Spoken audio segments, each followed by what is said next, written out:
అసలు చిక్మంగళూరు అంటే నాకొక ఇమేజ్ ఉండేది. మేఘాలు, గ్రీన్ హిల్స్, సూపర్ వ్యూస్.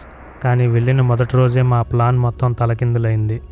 అసలు ఒక లొకేషన్కి సీజన్, అన్సీజన్ అని ఎందుకు ఉంటాయో, వెదర్ మన ప్లాన్ని ఎలా మార్చేస్తుందో ఇక్కడికి వచ్చాకే తెలిసింది. అసలు చిక్మంగళూరులో మేము ఎక్స్పెక్ట్ చేసి వచ్చిందేంటి, మేము చూసిందేంటో చూసేద్దాం పదండి. నేను నా ఫ్రెండు చిక్మంగళూరు వెళ్ళాలని చాలా రోజుల నుంచి అనుకుంటున్నాం. చివరికి ఒక వీకెండ్ సెట్ అవడంతో గురువారం రాత్రి నెల్లూరు నుంచి బస్సు ఎక్కి బెంగళూరు బయలుదేరా. 6:30 గంటల జర్నీ తర్వాత తెల్లవారుజామున బెంగళూరు చేరుకొని అక్కడ ఫ్రెండ్ని కలుసుకొని ఉదయం 7 గంటలకే చిక్మంగళూరు వైపు మా అసలు ప్రయాణం మొదలైంది. అప్పటి వరకు అంతా మేము అనుకున్నట్టే సాగింది. కానీ ఇంకొన్ని గంటల్లో మా ప్లాన్ మొత్తం మారిపోతుందని మాత్రం అస్సలు ఊహించలేదు. బెంగళూరు నుంచి చిక్మంగళూరు వరకు దాదాపు 5 గంటల ప్రయాణం. ఇంకా ఎంత అందంగా ఉంటుందో అనుకుంటూ బయలుదేరాం. మొదట్లో రోడ్డు మొత్తం చాలా సాఫీగా సాగింది. హసన్ వరకు 4 లైన్ హైవే, ఆ తర్వాత 2 లైన్ రోడ్డు. అయినా డ్రైవింగ్ మాత్రం చాలా ఆహ్లాదంగా అనిపించింది. బెంగళూరు దాటి గంట తర్వాత హైవే పక్కనే కనిపించిన చిన్న హోటల్లో బ్రేక్ఫాస్ట్ కోసం ఆగాం. బయట చూస్తే చాలా నార్మల్గా అనిపించింది హోటల్. కానీ అక్కడ తిన్న ఇడ్లీ మాత్రం ఈ ట్రిప్లో మర్చిపోలేని బ్రేక్ఫాస్ట్. అంత సాఫ్ట్గా వేడివేడిగా సాంబార్ చట్నీతో తింటుంటే ప్రయాణం మొదలైన అలసటంతా పోయింది. బ్రేక్ఫాస్ట్ తర్వాత కొత్త ఉత్సాహంతో మళ్ళీ చిక్మంగళూరు వైపు జర్నీ స్టార్ట్ చేశాం. దారిలో చిక్మంగళూరు చేరుకునే ముందు బేలూరు వచ్చింది. బేలూరు నుంచి చిక్మంగళూరుకి ఇక అరగంట ప్రయాణమే. అప్పటికే చాలాసేపు కారులో ఉండడంతో కొద్దిసేపు రిలాక్స్ అవుదామని యాగాచి డ్యామ్ దగ్గర ఆగాం. ప్రశాంతంగా కనిపిస్తున్న నీటి అందాలను ఆస్వాదిస్తూ కాళ్ళు చేతులు కాస్త స్ట్రెచ్ చేసుకొని మళ్ళీ బయలుదేరాం.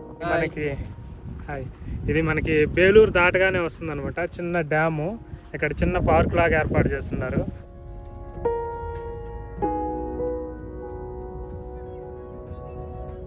చివరికి మధ్యాహ్నం 2 గంటల సమయంలో మేము చిక్మంగళూరు చేరుకున్నాం. ముందుగా ఎంఎంటీ యాప్లో బుక్ చేసిన రూమ్ బస్టాండ్ దగ్గరలోనే ఉంది. బడ్జెట్ ట్రిప్ కాబట్టి ఇద్దరికీ కలిపి 720కే దొరికింది. తక్కువ రేట్ చూసి రూమ్ ఎలా ఉంటుందో అని డౌట్ వచ్చింది. కానీ చూసేసరికి పర్లేదనిపించింది. 2 రోజులు ఉండడానికి బాగానే ఉంది. ఫ్రెష్ అయ్యాక నిద్రపోవాలనిపించింది. కానీ ఎంత దూరం వచ్చి రూమ్లో ఏం పడుకుంటాంలే అని సైట్ సీయింగ్కి బయలుదేరాం. హాయ్, ఇప్పుడు మనం ముల్లాయనగిరి పీక్ చూడడానికి వెళ్తున్నాం. మనకి చిక్కమంగళూరులోనే ఇది టాప్ అట్రాక్షన్ అనమాట.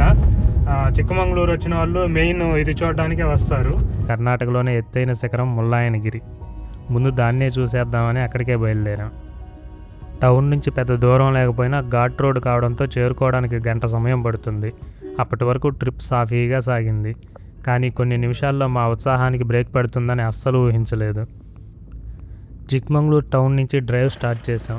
జస్ట్ మా కార్ చూడగానే పోలీసులు ఒక్కసారిగా పరుగును వచ్చి ఆపేశారు. సరే, డాక్యుమెంట్స్ అన్నీ ఉన్నాయి కదా అని నమ్మకంగా ఇచ్చాం. ట్విస్ట్ ఏంటంటే పొల్యూషన్ కొద్ది రోజుల కిందటే ఎక్స్పైర్ అయింది. ఫైన్ విషయంలో మాత్రం చాలా స్ట్రిక్ట్గా ఉన్నారు. ఇంకా సరే అని కట్టి రిసిప్ట్ తీసుకున్నాం. ఇక్కడ ఇంకో విషయం కూడా గమనించాను. ముఖ్యంగా అవుట్ ఆఫ్ కర్ణాటక రిజిస్ట్రేషన్ బండ్లు మాత్రం తప్పకుండా కనబడగానే ఆపేస్తున్నారు. ఏం చేస్తాం, కొంచెం ముందుకెళ్ళగానే మళ్ళీ సీట్ బెల్ట్ పెట్టుకోలేదని ఆపేశారు. కానీ ముందు కట్టిన రిసిప్ట్ చూసి పంపించేశారు.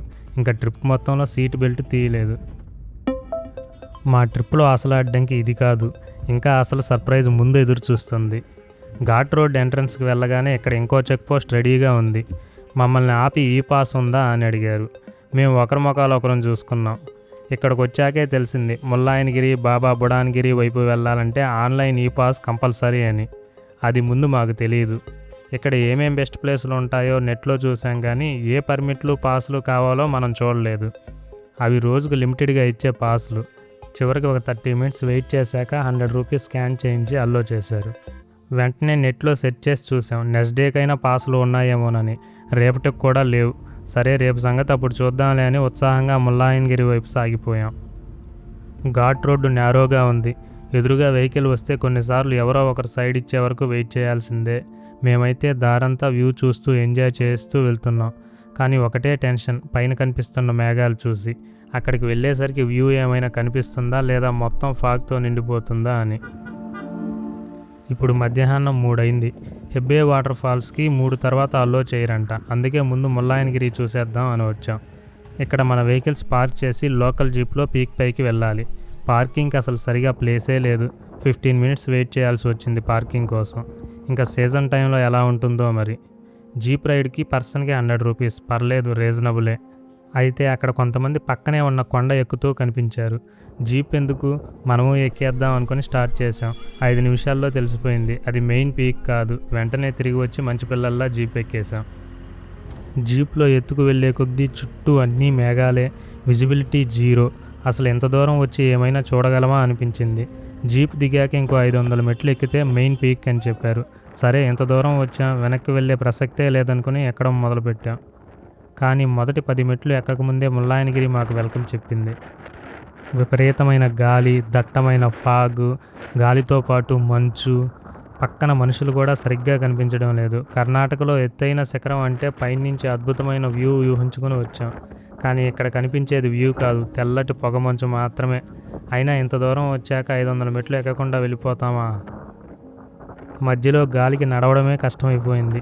కాసేపు ఆగి ఊపిరి పీల్చుకుని చివరికి పైకి చేరుకున్నాం. ఆశ్చర్యంగా అనిపించింది ఏంటంటే ఇంత ఫేమస్ ప్లేస్ అయినా జనాలు మాత్రం చాలా తక్కువ. పైన ఒక అందమైన శివాలయం ఉంది, ముల్లప్ప స్వామి. ఇంత ఎత్తులో ఉన్న ఆలయం సౌత్ ఇండియాలో చూడడం ఇదే ఫస్ట్ టైం. మేము ఊహించిన సినిమాటిక్ వ్యూస్ కనిపించకపోయినా ఈ గాలి, మంచు మేఘాల మధ్య తిరగడం ఒక డిఫరెంట్ ఫీలింగ్. మా జుట్టు, మొహం మొత్తం తడిసిపోయాయి. ఫోటోలు తీసుకున్నా బ్యాక్గ్రౌండ్లో ఏమీ కనిపించడం లేదు. ఇంకా చేసేదేమీ లేక కిందకి మళ్ళీ 500 మెట్లు దిగి జీప్ ఎక్కాం.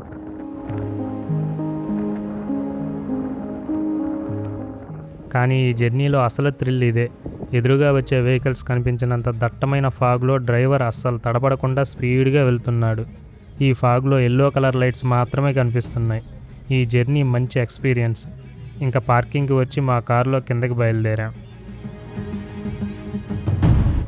కిందికి వస్తూ దారిలో సిరీ కేఫ్ కనిపించింది. రీల్స్లో తరచుగా కనిపించే ఈ ప్లేస్లో ఆగకుండా వెళ్ళాలనిపించలేదు.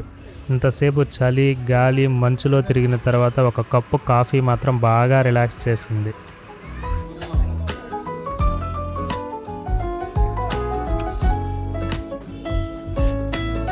సాయంత్రం 7 గంటలకు రూమ్కి వచ్చి ఫ్రెష్ అయ్యి ఇంకా తినడానికి బయలుదేరాం.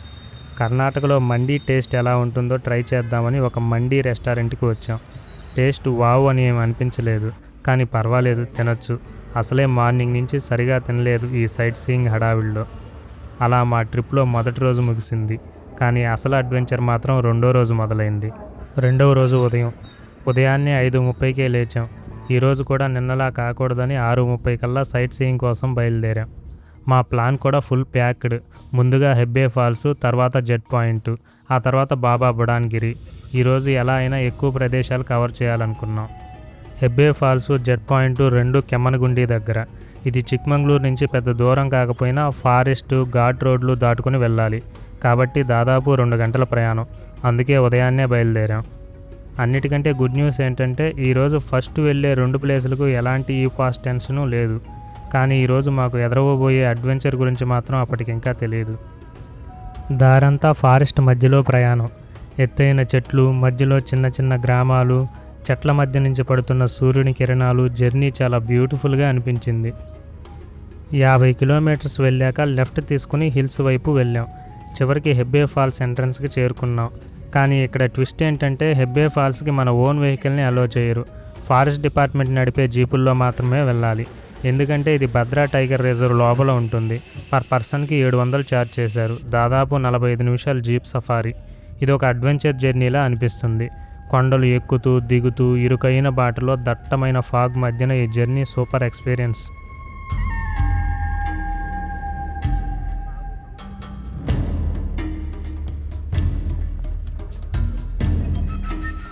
Most dangerous roads, Swami. Okay. For the tigers, there are 32 tigers on the spot. ఏదా ಇಲ್ಲಿ ಎರಡು ಗಿಡದ ಮಧ್ಯೆ ನೋಡ್ರು. చివరికి జీప్ దిగి అక్కడి నుంచి మరో కిలోమీటర్ నడిస్తే ఫాల్కి చేరుకుంటాం. కాఫీ తోటల మధ్య చిన్న చిన్న బ్రిడ్జిలు దాటుకుంటూ చివరికి ఫాల్స్ దగ్గరికి చేరుకున్నాం. ఉదయాన్నే వెళ్ళడం వలన అక్కడ మేమే ఉన్నాం. జనాలు ఎవరూ లేరు. ఎత్తు నుంచి పడుతున్న వాటర్ ఫాల్స్ స్ప్రే మొహానికి తగులుతుంటే ఆ ఫీలింగ్ వేరు. చుట్టూ దట్టమైన అడవి మధ్యలో వాటర్ ఫాల్ చాలా సీనిక్గా ఉంది.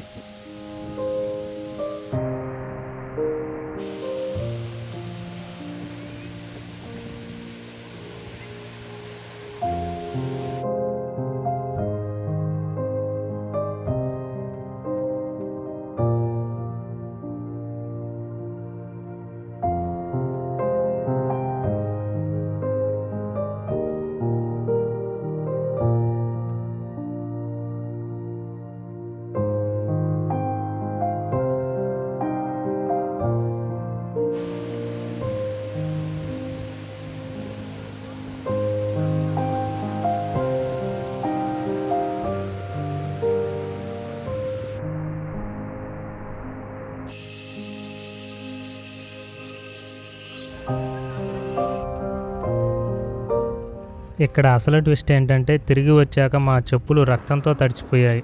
అసలు ఇంత రక్తం ఎలా వచ్చిందా అని కడిగి చూసుకుంటే సన్నని పంక్చర్ హోల్లా గాయం అయ్యి రక్తం ఆగకుండా వస్తుంది. ఏమిటి విషయం అంటే జలగలు పట్టి వదిలేశాయి, రక్తం మాత్రం ఆగకుండా వస్తుంది. చిక్మంగళూరులో ల్యాండ్ లీచెస్ ఉంటాయి. ఇక్కడ ఫారెస్ట్ వాళ్ళు హై యాంకిల్ షూస్ వేసుకుంటారు ఈ జలగలు పట్టుకోకుండా. మాకు ఈ విషయం తెలియక జలగలతో కుట్టించుకోవాల్సి వచ్చింది. హెబ్బే ఫాల్స్ నుంచి బయలుదేరి మా నెక్స్ట్ స్టాప్ జెడ్ పాయింట్. ఇక్కడ నుంచి దూరం పెద్ద లేదు, 2 or 3 కిలోమీటర్స్ అంతే. కానీ రోడ్డు మాత్రం ఘోరంగా ఉంది, పెద్ద పెద్ద గుంతలు. ఎంట్రన్స్కి చేరుకున్నాం. ఇక్కడి నుంచి 40 minutes వాక్ చేయాలి. ఇంకా అడ్వెంచర్ స్టార్ట్ అనుకోగానే వర్షం స్టార్ట్ అయ్యింది. ఇక్కడ ఫారెస్ట్ గార్డు రెయిన్ కవర్లు అమ్ముతున్నాడు, 1-200. సరే తీసుకుని ట్రెక్ స్టార్ట్ చేసాం. లైట్గా వర్షం కూడా పడుతుంది. మన దగ్గర వచ్చి కవర్లు లేవు ముందుగానే. ఎంత పడింది అబ్బా కవరు? కవర్లు తేలేదు. ఇక్కడ కవర్ అయితే 200 రూపీస్. యాక్చువల్గా బయట అయితే 100 ఉంటుంది. ఇక్కడ మనకి ఎటువంటి సోర్స్ లేదు కాబట్టి ఖచ్చితంగా 200 పెట్టి కొనుక్కోవాల్సి ఉంది. ఇక్కడ వర్షం పడుతున్నది కాబట్టి మీరు ఎవరైనా వస్తున్నారంటే బ్యాగ్లో ఇలాంటి కవర్ని క్యారీ చేయండి. అందులో ఇది రైనీ సీజన్ కాబట్టి ఖచ్చితంగా ఒక గొడుగు కవర్ ఒకటి తెచ్చుకుంటే బెస్ట్. అసలు ఈ సీజన్లో రావడం కూడా కరెక్ట్ కాదు, ఎందుకంటే అవాయిడ్ చేసుకుంటే బెస్ట్. అక్టోబర్ సెప్టెంబర్ ఆ మంత్లో ప్లాన్ చేసుకుంటే పక్కాగా ఇక్కడ క్లౌడ్స్ కూడా తక్కువ ఉంటాయి, వ్యూ పాయింట్స్ బాగా కనిపిస్తాయి. ఇప్పుడు ఏంటంటే అంతా ఫాగ్, చుట్టూ మేఘాలు, ఏం కనిపించట్లేదు అనమాట. మనిషి కూడా కనిపించకుండా ఉంది.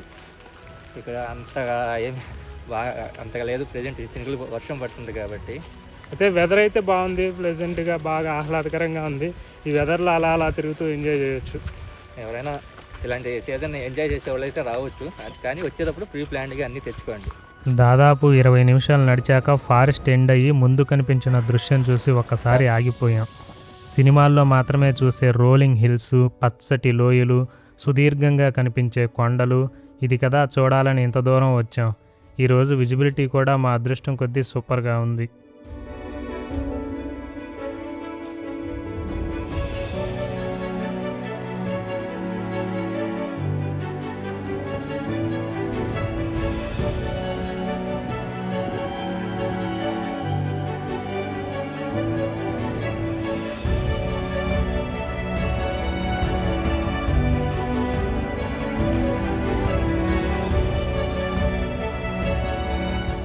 చివరికి జెడ్ పాయింట్ చేరుకునేసరికి గాలి మాత్రం మమ్మల్ని ఈరోజు కూడా వదలలేదు.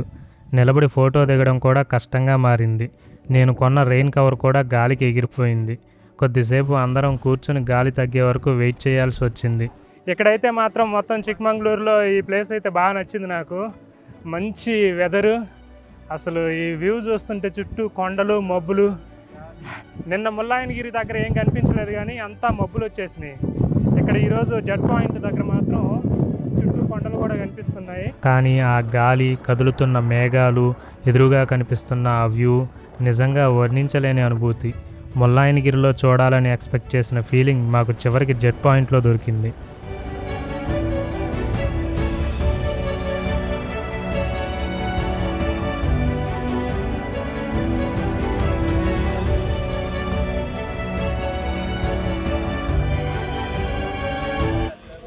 జెడ్ పాయింట్ నుంచి తిరుగు ప్రయాణంలో దారిలో ఉన్న కలహట్టి ఫాల్స్ దగ్గర కూడా ఆగాం. పురాతన రాతి ఆలయం పక్కనే ఈ జలపాతం ఉండడం వల్ల ఇక్కడ ప్రకృతి, ఆధ్యాత్మికత రెండూ కలిసి ఒక ప్రత్యేకమైన వాతావరణాన్ని సృష్టిస్తాయి. అందుకే భక్తులు కూడా ఇక్కడికి బాగానే వస్తుంటారు. కెమ్మనగుండి నుంచి తిరిగి చిక్మంగళూరు చేరేసరికి మధ్యాహ్నం 3 అయింది. బాబా బుడాన్గిరి వెళ్దామని చెక్ పోస్ట్ దగ్గరికి చేరుకున్నాం. వాళ్ళు అలో చేయలేదు. 1/2 hour అక్కడే వెయిట్ చేసాం. ఇంతలో హోరు వాన. వెయిట్ చేస్తే నిన్నలాగే పంపుతారేమో అనుకున్నాం, కానీ నో ఛాన్స్, వాళ్ళు అస్సలు ఒప్పుకోలేదు. నిన్న మేము చూసేటప్పటికే ఈరోజు కోసం పాసులు అయిపోయాయి. చేసేదేమీ లేక రేపటి కోసం పాస్ బుక్ చేసుకుని రిటర్న్ అయ్యాం. ఇంకా సాయంత్రానికి చిక్మంగళూరు టౌన్కి చేరుకుని డిన్నర్ ముగించుకొని మరుసటి రోజు అడ్వెంచర్ కోసం ప్లాన్ చేసుకుని పడుకున్నాం. 3వ రోజు ఉదయం, మా ట్రిప్లో చివరి రోజు. ఉదయాన్నే 6కంతా రెడీ అయ్యి బయలుదేరాం. Plan clear. ముందు జెరీ ఫాల్స్కి, తర్వాత బాబా బుడాన్గిరి చూసుకుని సాయంత్రానికి బెంగళూరు వెళ్ళిపోవాలి. స్టార్ట్ అయ్యి చెక్ పోస్ట్ దగ్గరికి రాగానే ట్విస్ట్. ఈ రోజుకి ఈ పాస్ ఉంది, ఇంకేం పర్లేదు అనుకున్నాం. కానీ అందులో సెకండ్ హాఫ్ టైంకి బుక్ అయింది. సో ఉదయాన్నే అల్లో చేయమన్నారు. ఇంకెందుకు బెంగళూరు వెళ్దామా, వెయిట్ చేద్దామా అనుకుంటూ అక్కడే 1.5 hour వెయిట్ చేసాం. చివరికి అప్పుడు పంపారు. ఉదయాన్నే వచ్చినా టైం వేస్ట్ అయింది. తర్వాత నేరుగా జెరీ ఫాల్స్కి బయలుదేరాం. అక్కడ కూడా మన ఓన్ వెహికల్లో వెళ్ళలేం, ప్రైవేట్ జీప్లో వెళ్ళాలి. పర్సన్కి 200 రూపీస్. కాఫీ తోటల మధ్యన ఆఫ్ రోడ్ జర్నీ, పెద్ద పెద్ద గుంతలు, రాళ్ల మీదుగా 15 to 20 మినిట్స్ జర్నీ. జీప్ దిగాక ఇంకో 10 నిమిషాలు నడిస్తే జెరీ ఫాల్స్ చేరుకుంటాం. జెరీ ఫాల్స్ని బటరీ ఫాల్స్ అని కూడా అంటారు. నీళ్లు రాళ్ల మీద నుంచి చాలా స్మూత్గా జారిపడుతుంటాయి. చుట్టూ కాఫీ తోటలు, పచ్చని అడవి మధ్యలో ఈ వాటర్ ఫాల్స్ చూడగానే అక్కడ కాసేపు అలాగే ఉండిపోవాలనిపిస్తుంది.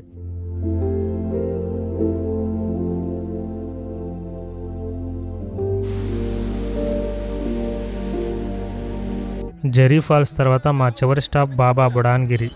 కొంత దూరం వరకు రోడ్డు బాగుంది, తర్వాత మాత్రం జీప్లో వెళ్లాల్సి వచ్చింది. ఈ ట్రిప్లో జీప్ ఎక్కినన్నిసార్లు మా కారు కూడా ఎక్కలేదనిపిస్తుంది. కానీ పైకి వెళ్ళే కొద్దీ గ్రీన్ గ్రాస్ ల్యాండ్స్, చిన్న చిన్న సరస్సులు, మధ్యలో కదులుతున్న మేఘాలు, ఈసారి మాత్రం ప్రకృతి మమ్మల్ని నిరాశపరచలేదు. మేము ఊహించిన చిక్మంగళూరు చివరికి ఇక్కడ కనిపించింది.